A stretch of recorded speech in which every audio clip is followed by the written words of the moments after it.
বনাইটগার তরকারি রেসিপি। আসসালামু আলাইকুম। এই যে জায়গায় কিছু বনাইটগা লইলাম আর কিছু কলা আর লইলাম 2টা আলু। এই যে এগুলা রান্না করি মন কুডি কাটি রেডি করি লইম। আর এই দিক দিয়ে কিছু থানকুনি পাতা আর হইছে আলমিশ গাছ আর কিছু আপনার হিয়াল মুত্রা গাছ। এগুলা দিলে একটু গ্রান কয় আর শরীরের লাগি খুব উপকার এগুলা বনাইটগার লগে।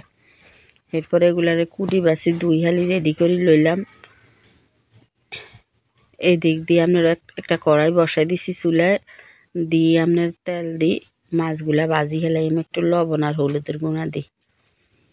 মাছগুলারে একটু কড়া নয় মিডিয়াম ভাজা করি তৈ রেডি করি লই। এই যে মাছগুলা উল্টে দিতে আসি। এরকম বাসা মাছ দিয়ে করলে তরকারিটা খাইতে বেশি মজা লাগে। এরপর এই যে আমার ভাজা হয়ে গেছে, এবার উডা হেলাইম। উডাই আপনার সেই কড়াইয়ের মিন্দে দিয়ে দিয়াম ইয়াগুলা। এই যে এই কড়াইয়ের মিন্দে দিয়ে দিলাম আপনার পেঁয়াজ কুচি আর দিয়াম পরিমাণ মতো লবণ আর দিলাম এই যে লবণ দিলাম। দেওয়ার পরে রসুন বাটা দিয়ে দিয়াম। রসুন বাটাটা দিই পরে আপনার একটু ভাজা হইলে রসুনের গন্ধটা গেলে দিয়ে দিয়াম আপনার যে এই কুড়ি রাখছি বনাইটগার তরকারি এগুলা দিয়ে এগুলারে ভালো করে লাড়ে সাড়ি উল্টে পাল্টাই একটু কষাই নিয়ে তেলের উপরে। কষানি হয়ে গেলে কিন্তু কিছু টমেটো দিয়ে আরও আর কাঁচামরিচ দিয়ে এগুলা দিয়ে আবার একটু কষাইম। এরপরে এই জায়গার মধ্যে দিয়াম কষানিটা হয়ে গেলে 1.5 চামচের মতো হলুদের গুঁড়া, এরপরে আধা চামচের মতো মরিচের গুঁড়া। এগুলা দিয়ে আবার একটু এগুলারে ভালো করে লাড়িয়ে এই জায়গার মধ্যে কিছু বাটা নারিকেল দিয়ে দিলাম। বাটা নারিকেল দিয়ে এগুলারে আবার একটু লাড়ি সাড়ি একটু কষাই নিয়ে এই যে এগুলা কষানো হয়ে গেলে এই জায়গায় পরিমাণ মতো পানি দিয়ে দিয়াম। পানিটা আরও পানি লাগবো। আপনার এই কড়াইটা পাল্টাই আপনার একটা পাতিলের মধ্যে লই হেলাইম।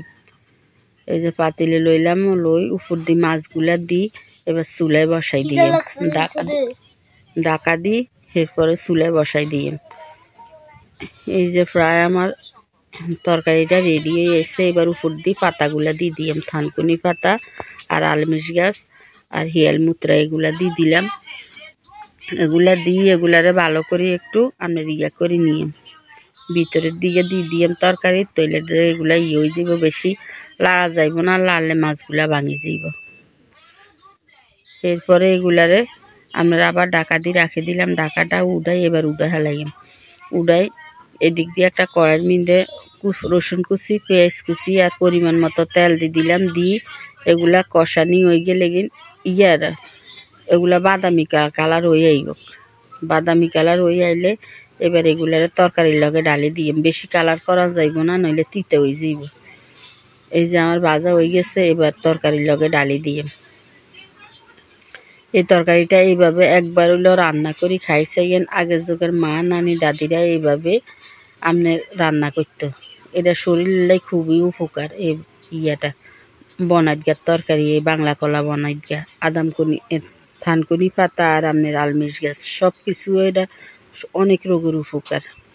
এই যে আমার তরকারিটা রেডি হয়ে গেছে। উপর দিয়ে কিছু ধনিয়া পাতা দিয়ে একটা উতরান দিয়ে উঠে হেলাইছি। যদি আপনার কাছে ভালো লাগে এই তরকারির রেসিপিটা তাহলে একটা লাইক কমেন্ট শেয়ার সাবস্ক্রাইব করে দিয়েন। খুবই মজা হয়েছিল তরকারিটা। আসসালামু আলাইকুম।